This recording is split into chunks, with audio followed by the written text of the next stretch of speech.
प्यारे बच्चों, स्वागत है आप सभी का यस के एक्सीलेंस ट्यूटोरियल में। आज के इस ट्यूटोरियल में हम लोग अध्याय 9 त्रिकोणमिति के कुछ अनुप्रयोग कक्षा 10 डॉक्टर मनोहरे के बुक से उदाहरण सॉल्व करेंगे। यहाँ पे आप लोग देख सकते हैं भूमिका में त्रिभुज के कुछ कोण और भुजाएं ज्ञात होंगी, तो शेष कोण और भुजाओं को हम लोग कैसे ज्ञात करेंगे, यही चीज़ हम लोगों को इस अध्याय में देखना है और पढ़ना है। यहाँ पे है ऊंचाई और दूरी।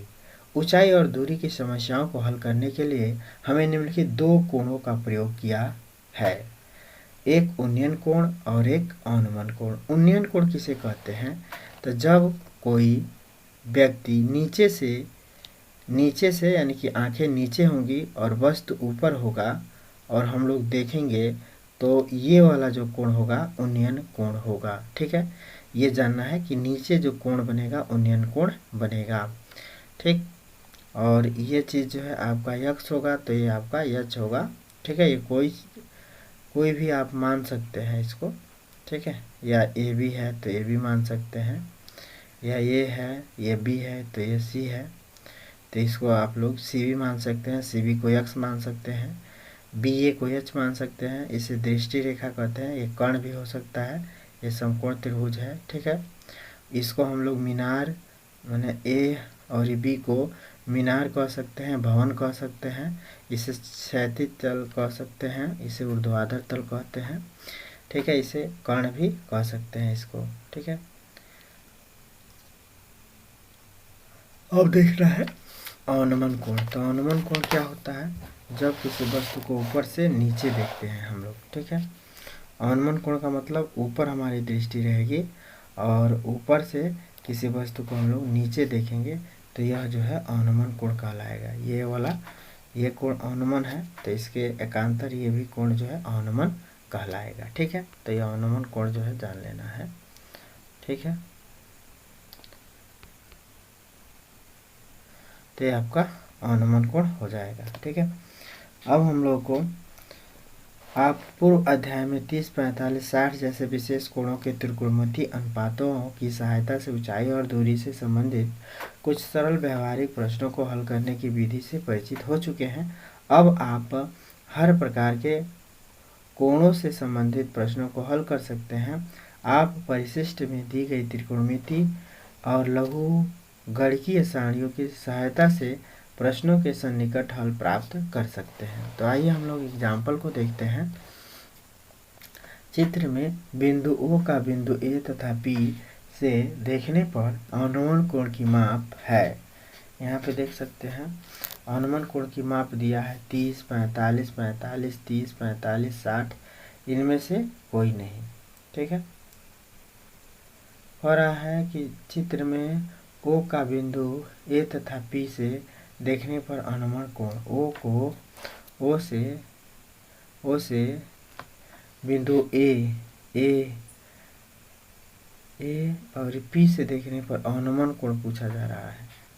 A से देखने पर अवनमन कोण कितना है और P से देखने पर अवनमन कोण कितना है? तो A से देखने पर अवनमन कोण 45 है और P से देखने पर अवनमन कोण कितना हो जाएगा?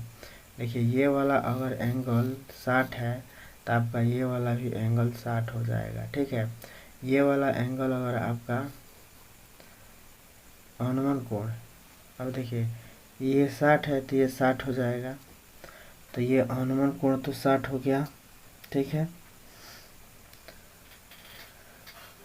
अवनमन कोण का मतलब ये 60 है ना अवनमन कोण। अच्छा, अवनमन कोण पूछा जा रहा है कि ये वाला एंगल कितना होगा इसमें। ठीक है, तो देखिए ये यहाँ पे ये 60 है तो, और ये कितना है, ये 60 है, ये 90 है, तो ये 30 हो जाएगा होगा। किसी त्रिभुज के अंतर्गत तीनों कोणों का योग 180 अंश होता है, तो ये हमेशा 90 होगा। ठीक है, और ये 60 है तो 9, 6, 15 हो गया। ठीक है, 9, 6, 15, 150 हो गया, तो ये 30 होना चाहिए। ठीक है, तो यहाँ पे P से देखने पर अनुमान कोण 30 होगा। ठीक, और यहाँ से देखने पर अनुमान कोण कितना होगा, तो यहाँ पे देख सकते हैं ये 45 है, तो ये भी 45 होगा। ठीक, तो अनुमान कोण 45 हो जाएगा, 30 हो जाएगा। तो जो है ये 45 हो गया और ये 30 हो गया, तो 45 30 हो गया। ठीक है, अनुमान कोण यहाँ पे बनता है। ठीक है, और देखिए अगर ये जो है अनुमान कोण है तो ये भी जो है अनुमान कोण के बराबर ही होता है। तो ये 45 है तो ये भी 45 होगा। ठीक है, अब यहाँ पे देखिए तो विकल्प आपका 45 30 होगा, तो 45 30 का मतलब तीसरा विकल्प सही होगा। ठीक है, 45 30 का मतलब विकल्प नंबर 45 और 30, तो 45 60 है ना, तो 30 45 यानी कि ये वाला विकल्प सही, सॉरी 30 45 नहीं, 45 30 ये वाला विकल्प आपका सही होगा, सेकेंड विकल्प। ठीक है, 45 30 का मतलब सेकेंड विकल्प आपका सही होगा।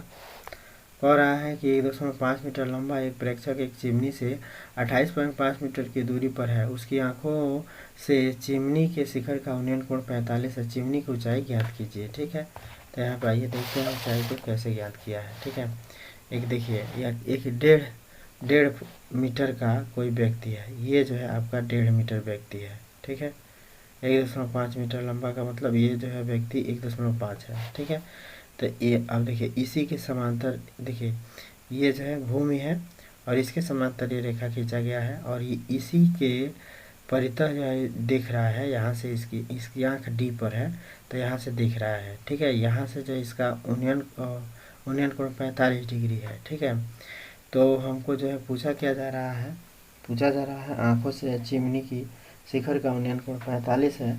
चिमनी की ऊंचाई ज्ञात कीजिए, यानी कि ये पूरा चिमनी की ऊंचाई ज्ञात करना है, यानी कि ए से लेकर बी तक की दूरी ज्ञात करना है। ठीक है, अब यहाँ पे देखिए हम लोगों को और कह रहा है चिमनी से प्रेक्षक एक चिमनी से 28.5 मीटर की दूरी पर है।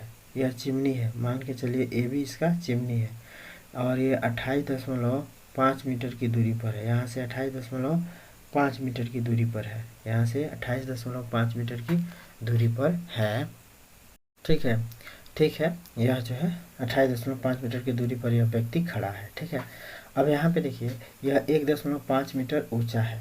तो इस चिमनी में से अगर ये जो है ऊंचाई देखा जाए ए की, तो अगर टोटल हम लोग एच मान लें, टोटल चिमनी एच मान लें, तो ए की लंबाई कितनी हो सकती है, एच माइनस कितना 1.5 हो सकती है ना। ठीक है, तो अब हम लोगों को काम आने वाला है। यहाँ पे देखिए हम लोगों को डी बराबर सी बी है, सी बी बराबर है 28.5। अगर ये 28.5 है तो ये भी जो है 28.5 होगा। ठीक है, ये भी 28.5 होगा।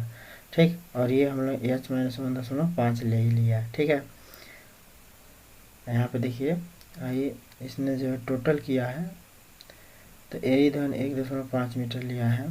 ठीक है, ए धन 1/5 लिया है।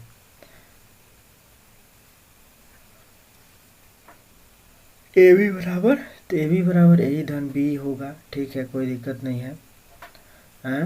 अब यहाँ पे हमने जो है tan, इसने जो है tan 45 ले लिया है। अरे ए बी बराबर क्या होगा, बी ई धन में जो है ए ई हो जाएगा। ठीक है, इसने जोड़ा है तो जोड़ लीजिएगा। ठीक है, ए ई निकालना है हम लोग को, टोटल हम लोग को ए ई निकालना है। तो इसने क्या किया है, tan 45 लिया है और tan 45 बराबर क्या होगा, लंब बटे आधार। तो लंब कितना हो जाएगा, ए ही न होगा। इस त्रिभुज में अगर हम लोग देखें तो लंब हो जाएगा ए ई, तो ए ई जो है क्या हो जाएगा, एच माइनस 1.5 होगा। यहाँ पे इसने जो है डायरेक्ट ए ई निकाला है। देखिए tan 45 बराबर लंब बटे आधार, तो लंब कितना है 28.5, आधार कितना है ए ई, तो ए ई को ए ही रहने दिया है। ठीक है, अब 28.5 से 1 में गुणा करा दिया है। tan 45 उसका मान 1 होता है और 28.5 से इसने 1 में गुणा करा दिया है, तो ए ई बराबर क्या हो गया 28.5 मीटर। ठीक है, तो चिमनी की ऊंचाई क्या हो जाएगा, ए ई का मान 28.5 है तो चिमनी की ऊंचाई ए ई धन 1.5 मीटर ही। भाई चिमनी की ऊंचाई ज्ञात करना, तो एच बराबर ये ए ई का मान निकल दिया, ये निकालने की हम लोग जरूरत नहीं है, डायरेक्ट निकल जा रहा है। तो ए का मान जो है कितना हो जाएगा 28.5 और 1.5 फुट का 1.5 मीटर का आदमी है तो 1.5 मीटर और जोड़ देंगे तो ये हो जाएगा 30 मीटर। ठीक है, ऐसे ज्ञात किया है इसने। अब यहाँ पे देखते हैं, कह रहा है कि भूमि के एक बिंदु से पी बिंदु से भूमि के पी बिंदु से 10 मीटर ऊंचे भवन के शिखर का उन्नयन कोण 30 डिग्री है। ठीक है, भवन के शिखर पर एक ध्वज को लहराया गया है। पी से ध्वज के शिखर का उन्नयन कोण 45 डिग्री है। ध्वज दंड की लंबाई और बिंदु पी से भवन की दूरी ज्ञात कीजिए। ठीक है, तो यहाँ पे देखिए चित्र बना दिया है आराम से, या चित्र को हम लोग समझ देते हैं। कह रहा है कि भूमि के एक बिंदु पी से, तो भूमि का एक बिंदु पी ले लीजिए। ठीक है, मान लीजिए यहाँ पे भूमि का एक बिंदु पी है। पी से एक 10 मीटर ऊंचे भवन के शिखर का उन्नयन कोण, मान लेते हैं कि यहाँ से 10 मीटर ऊंचा भवन ये है। ठीक है, 10 मीटर ऊंचा भवन है। ठीक है, और उसके शिखर का उन्नयन कोण 30 है। शिखर का उन्नयन कोण कितना है 30 है। मान लेते हैं कि 30 डिग्री पर है भवन का शिखर का उन्नयन कोण। ठीक है, भवन के शिखर पर एक जो है ध्वज को लहराया गया है। इस पर जो है एक जो है झंडा गाड़ दिया गया है। ठीक है, जो पी से ध्वज के शिखर का उन्नयन कोण 45 डिग्री है। इस ध्वज से इस पी बिंदु के शिखर का उन्नयन कोण कितना है 45 डिग्री है। ठीक है, तो उन्नयन कोण 45 डिग्री है, यानी कि ये वाला एंगल 45 है। ठीक है, 45। ध्वज की दंड की लंबाई और पी से जो है भवन की दूरी, यानी कि यहाँ से यहाँ तक की दूरी, यहाँ से यहाँ तक की दूरी, और फिर जो है इस ध्वज की लंबाई की दूरी पूछ रहा है। ठीक है, और इसका जो है मकान का जो है ऊंचाई दे रखा है। तो यहाँ से देखिए, जब ये समकोण त्रिभुज होगा। ठीक है, और ये समकोण त्रिभुज अगर हम लोग देखें तो पी और ए यहाँ पे दिया है, इसको बी कह रहा है और इसको तब सी कह देगा। ठीक है, तो A B C A P A B D लिया है, पी ए बी डी लिया है। ठीक है, तो पी ए बी डी लिया है, पी ए बी इसको डी माना है इसने। ठीक है, तो अगर एक खाली जो है इसने कौन सा त्रिभुज लिया है, एक खाली देखिए इसने त्रिभुज लिया है पी ए बी में। तो पी ए बी में हम लोग देखें तो tan 30 बराबर ले सकते हैं। समकोण त्रिभुज पी ए बी में tan 30 बराबर लंब बटे आधार, तो लंब है 10, आधार है पी ए चाहे पी। ठीक है, और tan 30 का मान ले लिया 1/√2 बराबर 10/p ले लिया। अब क्या किया, इसका क्रॉस गुणा करा दिया है। ठीक है, तो ए पी का 1 में गुणा करेंगे तो ए पी, √3 का 10 में गुणा करेंगे तो 10√3 हो जाएगा। और 10 गुणा √3 का मान होता है 1.732, तो 17 भाई 1.732 में 10 से गुणा करेंगे, दशमलव यहाँ पे आ जाएगा, तो 17.32 मीटर हो जाएगा। ठीक, अब माना डी बी यक्स मीटर है। अब क्या कह रहा है, मान लेते हैं कि डी से जो है बी यक्स है, हमने पहले ही मान लिया है कि डी से बी जो है क्या है यक्स है। तो अब यक्स धन 10 ये टोटल हो जाएगा ना, ए से डी तक की दूरी यक्स धन 10 हो जाएगा। ठीक है, तो अगर हम लोग त्रिभुज ले लें पी ए डी में तो ये tan 45 लेंगे, और tan 45 बार क्या हो जाएगा लंब, और लंब का मान कितना हो जाएगा 10 धन यक्स। आधार कितना हो जाएगा, तो आधार आपका निकल गया है 17.32 निकला है, तो यह ले लेंगे। तो अब tan 45 ले लीजिए, तो tan 45 बराबर 10 धन यक्स अब बटे 10√3 आया था 10√3। ठीक है, तो अब इसको सॉल्व कीजिए, तो tan 45 अंश का मान 1 हो जाएगा। अब इसका क्रॉस इसमें गुणा करा देंगे तो इतना बचेगा, मैंने 10√3 का 1 में गुणा करा देंगे तो 10√3 इधर लिखिए, अच्छा है इधर लिखिए, तो 10√3 इधर हो गया, और फिर आई बराबर हो गया 10 धन यक्स। अब इसने क्या किया 10 धन यक्स को इधर ले लिया और इसको इधर ले लिया, चूँकि 10√3 से 1 में गुणा करेंगे तो इधर हो जाएगा 10√3 और इधर हो जाएगा 10 धन यक्स। इसी बतिया को हम लोग 10 धन यक्स पहले लिख देंगे और इसको जो है इधर लिख देंगे तब वो काम चलेगा। ठीक है, अब 10 को पक्षांतर कर दिया तो 10√3 माइनस 10 हो गया, 10 कॉमन ले लिया तो √3 माइनस 1 हो गया, तो √3 माइनस 1 का मान हो जाएगा 1.732 माइनस 1, तो 0.732 हो जाएगा। इसमें 10 से गुणा करेंगे तो 7.32 मीटर हो जाएगा। ठीक है, तो ये जो है पी से भवन की दूरी हो गया, यानी कि 17.32 मीटर, और दंड ध्वज की लंबाई हो गया 7.32 मीटर। ठीक है, यक्स का मान आ गया, वही जो है झंडे की लंबाई होगी। ठीक है, इसी तरह से जो है 1500√3 किमी नियत ऊंचाई पर उड़ते हुए एक वायुयान का बिंदु ए से उन्नयन कोण 60 था। 15 सेकंड पश्चात 49 कोण 30 हो गया। वायुयान की गति की गणना कीजिए। माना कि हवाई जहाज ए से उड़कर 15 सेकंड बाद यक्स की चाल चलकर डी पर पहुंच जाता है, तो कोण ए सी बी बराबर 60 डिग्री होगा। ठीक है, आगे देखते हैं। यहाँ पे देखिए, और तथा डी सी ई बराबर 30 डिग्री है। डी सी ई बराबर 30 डिग्री एंगल होगा।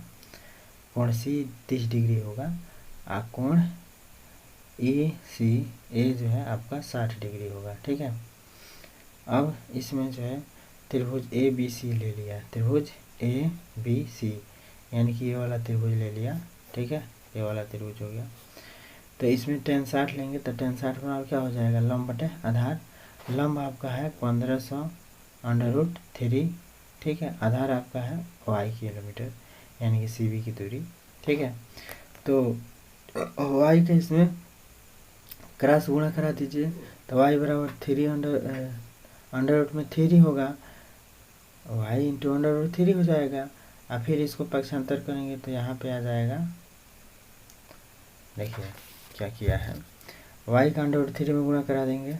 ठीक है, y √3 हो जाएगा, अब बराबर हो जाएगा 1500 √3। तो √3 से काट देंगे, क्योंकि इसको इधर लाएंगे नीचे आएगा बटे में, तो ये y बराबर हो जाएगा डायरेक्टली 1500। ठीक है, y का वैल्यू हो गया 1500। अब क्या किया है, त्रिभुज डी सी ई लिया है, त्रिभुज डी सी ई लिया है, 30 डिग्री ले लेंगे। तो tan 30 बराबर लंब बटे आधार। लंब आपका जो है 1500√3 हो जाएगा, इतने ही ऊंचाई पर उड़ रहा है अभी। ठीक है, और ये जो है मान लेते हैं कि x किलोमीटर चला होगा, और ए से डी तक x, भाई जहाज एक यहाँ पर है, कुछ समय बाद यहाँ पे आ गया है डी समय में। ठीक है, अब यहाँ से कितना चला है ये निकालना है। y का मान तो निकाल चुके हैं हम लोग 1500। ठीक है, अब x का मान निकाल देंगे तो यहाँ से यहाँ तक हो जाएगा, और यहाँ तक जो चलने में इसको कितना समय लगा है ये देख लेना है। समय तो दे दिया है, केवल जो चाल निकालना है, तो पहले इसको निकाल लेते हैं, ये टोटल दूरी। ठीक है, तो 33 बराबर हो जाएगा लंब बटे आधार। तो लंब है आपका 1500√3, आधार हो जाएगा x धन y हो जाएगा। ठीक है, और 33 अंश का मान 1/√3 होता है। तो अब हम लोग इसका इधर क्रॉस गुणा करा दिया तो x धन y हो गया, और इसका इधर क्रॉस गुणा करा दिया तो ये जो है क्या हो जाएगा, √3 इंटू √3 हो जाएगा। √3 से √3 में गुणा करेंगे 3 हो जाएगा, और 15 3 45। देखिए समान रूट से गुणा करते हैं तो रूट का अंक जो है बाहर हो जाता है। √2 से √2 में गुणा करेंगे तो 2 आ जाएगा बाहर, √3 से √3 में गुणा करेंगे तो 3 बाहर हो जाएगा। तो 3 बाहर हो गया, तो 15 3 4500 कर दिया, इसका क्रॉस गुणा करा दिया। ठीक है, तो अब x धन y बराबर 4500 हो गया, तो x बराबर हो जाएगा 4500 माइनस वाई। अब 4500 माइनस वाई का मतलब y का मान 1500 आया है, तो 1500 घटा दिया, तो ये हो जाएगा 3000। ठीक है, 3000 हो गया।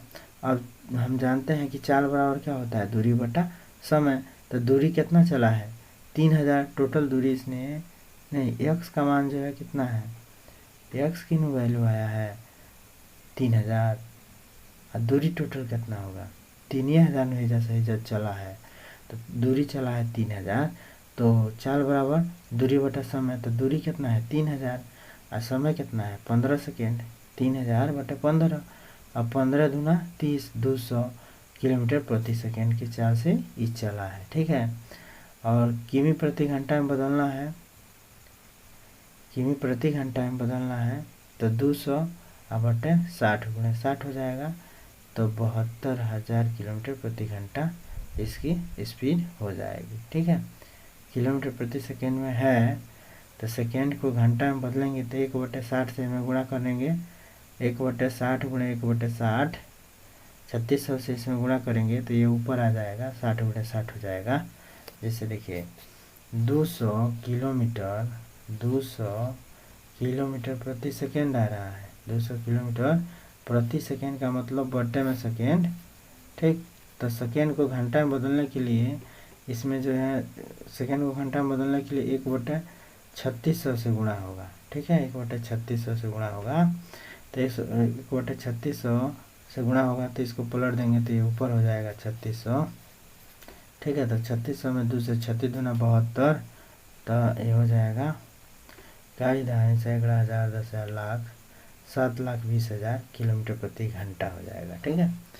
तो ये हो गया आपका। उदाहरण नंबर 4 देख लेते हैं। उदाहरण नंबर 5 देखेंगे बस, ठीक है। अब देखिए 7 मीटर ऊंचे भवन के शिखर से एक टावर के शिखर का उन्नयन कोण 45 है। 7 मीटर ऊंचा एक कोई भवन है, ठीक है, और इधर एक टावर है। उन्नयन कोण 45 है, जबकि उसके पाद से टावर के शिखर का उन्नयन कोण 60 है। ये भवन है जो 7 मीटर ऊंचा है, ठीक है, और इसके शिखर से इसका उन्नयन कोण 45 है। इसके शिखर से इसका नमन कोण समझ लीजिए, या इसके पाद बिंदु से तो उन्नयन कोण 60 है, यानी कि पाद बिंदु ये होता है नीचे जो तल पर होता है। तो कह रहा है कि टावर की ऊंचाई ज्ञात कीजिए, यानी कि इस टावर की ऊंचाई ज्ञात करना है, ठीक है। तो एक खाली जो है क्या करेंगे, tan 60 ले लेंगे। तो tan 60 बराबर क्या हो जाएगा, tan 60 लेंगे तो लंब बटे आधार यानी कि DE आधन EC हो जाएगा। तो ले लिया है DE धन EC बटे x, ठीक है। तो ये हो जाएगा आपका भाई h धन 7 बटे x हो जाएगा। tan 60 अंश का मान √3 होता है, ठीक। tan 60 अंश का मान √3 होता है। पहले tan 45 इसने लिया है, तो tan 45 अगर हम लोग लेते हैं तो देखिए BC बराबर होता है AE के, ठीक है। और tan 45 लेंगे तो tan 45 बराबर इस त्रिभुज में DAE में, तो tan 45 बराबर जो है ये क्या हो जाएगा, लंब बटे आधार। तो लंब h है, आधार को x ले लीजिए। तो tan 45 अंश का मान 1 होता है, तो x का 1 में गुणा करा देंगे तो क्या हो जाएगा, h बराबर हो जाएगा x, यानी कि x बराबर h या h बराबर x हो गया, यानी कि ये और ये चीज़ क्या हो गया, बराबर हो गया। अगले में जो है क्या किया है, x और h को बराबर कर दिया है। तो h धन 7 अब बटे क्या हो गया है, x यहाँ पे हुआ है, ठीक है। तो x के जगह पे फिर इसने h ले लिया है, h बराबर है x के, ठीक। तो अब h का √3 से गुणा किया है तो √3h हो गया, इधर हो गया 7 धन h धन 7 हो गया। अब फिर h को इधर पक्षांतर कर देंगे तो √3h माइनस में h हो जाएगा, 7 इधर ये रहेगा। h को कॉमन ले लेंगे तो ये हो जाएगा √3 - 1, तो √3 - 1 हो गया, h कॉमन हो गया, अब बराबर है 7 के, ठीक। तो अब इसको क्या किया है, h बराबर ले लिया 7 बटे √3 - 1। अब इसको परिमीकरण करा दिया तो यहाँ ऋण है तो धन चिन्ह से ऊपर नीचे गुणा करा दिया। तो अब इसमें जो है क्या हो जाएगा भाई, मैंने एक क्वेश्चन में √3 - 1 है, एक क्वेश्चन में √3 + 1 है, तो इसको हम लोग लिख सकते हैं √3 का वर्ग - 1 का वर्ग। तो √3 का वर्ग करेंगे तो 3 होगा, ठीक।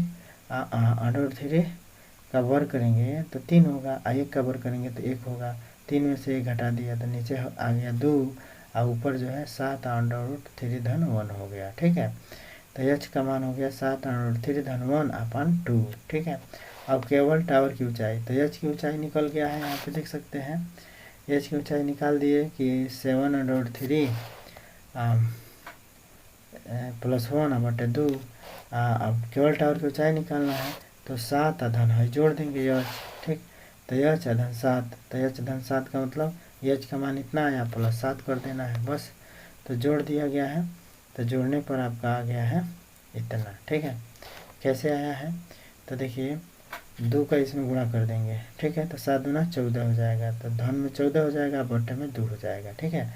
अब टोटल को 7 को इसमें गुणा करा दिया, इसमें गुणा करा दिया, तो 7 √3 धन 7 धन 14 हो जाएगा, क्योंकि इसको इसमें गुणा कर देंगे तो इसका भी हर अब 2 हो जाएगा, इसमें 2 से गुणा करेंगे तो इसका भी हर 2 है, इसका भी हर 2 हो गया, तो हर 2 ले लेंगे, इसको जो है ब्रैकेट को खोल लिया है, ठीक है। तो 7 √3 हो गया, 14 7 21 हो जाएगा।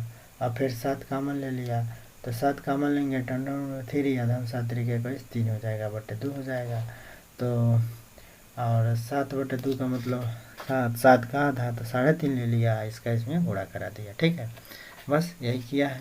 अब एग्जाम्पल नंबर 5वां देखते हैं और छुट्टी करते हैं। कह रहा है एक मीनार की ऊंचाई 20 मीटर है और ज़मीन पर इसकी छाया की लंबाई 20 मीटर है। सूर्य का उन्नयन कोण ज्ञात कीजिए। ठीक है, ये दे दिया है, ये दे दिया है, तो उन्नयन कोण ज्ञात करना है तो tan थीटा बराबर ले लेते हैं। इसका और इसका संबंध किससे मिलेगा, ये लंब है, ये आधार है, तो tan थीटा बराबर लंब बटे आधार, तो tan थीटा का मान लंब बटे आधार होता है।